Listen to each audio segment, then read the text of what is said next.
ओम रुद्राय नमः। स्वागत है आपका हमारे चैनल पर। आज नए साल 2026 की पहली पूर्णिमा है, पौष पूर्णिमा।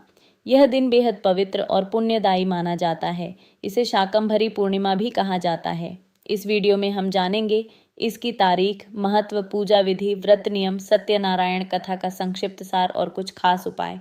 पौष पूर्णिमा की तिथि को लेकर थोड़ा कंफ्यूजन होता है।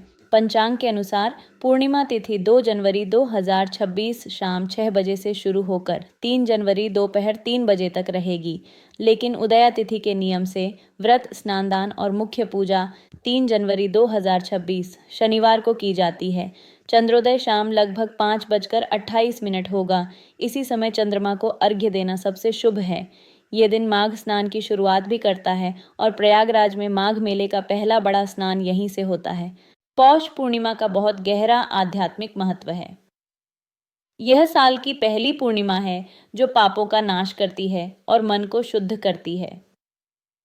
इस दिन पवित्र नदियों में स्नान करने से कई जन्मों के पाप धुल जाते हैं।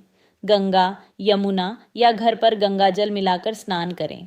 देवी शाकंभरी की जयंती भी इसी दिन मनाई जाती है। देवी शाकंभरी दुर्गा माँ का रूप है जो सूखे के समय फल सब्जियां पैदा कर लोगों का पेट भरती हैं, इसलिए अन्नदान का विशेष महत्व है। भगवान विष्णु और सत्यनारायण की पूजा से समृद्धि, सुख, शांति और संतान सुख मिलता है। माघ मास के स्नान की शुरुआत यहीं से होती है जो मोक्ष देने वाला माना जाता है। शास्त्रों में कहा गया है कि पौष पूर्णिमा पर किया गया दान पुण्य अक्षय फल देता है। पूजा विधि और व्रत नियम अब जानते हैं। सरल पूजा विधि: सुबह ब्रह्म मुहूर्त में उठकर स्नान करें। अगर संभव हो तो गंगा स्नान या घर पर गंगा जल मिलाकर।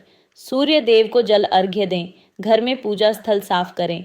भगवान विष्णु, लक्ष्मी जी और देवी शाकंभरी की मूर्ति या फोटो स्थापित करें। फल, फूल, तिल, गुड़, दूध, पंचामृत से पूजा करें।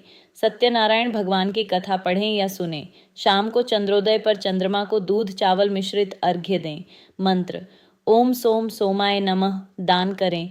तिल, कंबल, अन्न, गुड़ या जरूरतमंदों को भोजन। व्रत नियम: फलाहार या निर्जला व्रत रख सकते हैं।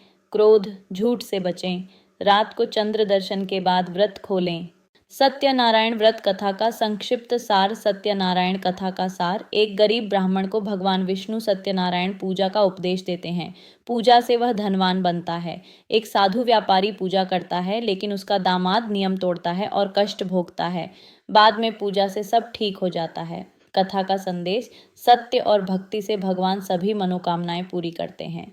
खास उपाय और लाभ: धन के लिए लक्ष्मी मंत्र जपें। संतान सुख के लिए सत्यनारायण कथा सुने। पाप मुक्ति के लिए गंगा स्नान या दान। पौष पूर्णिमा पर ये छोटे छोटे कार्य करके आप जीवन में सुख समृद्धि ला सकते हैं। आप इस दिन क्या करने वाले हैं, कमेंट में ज़रूर बताएं।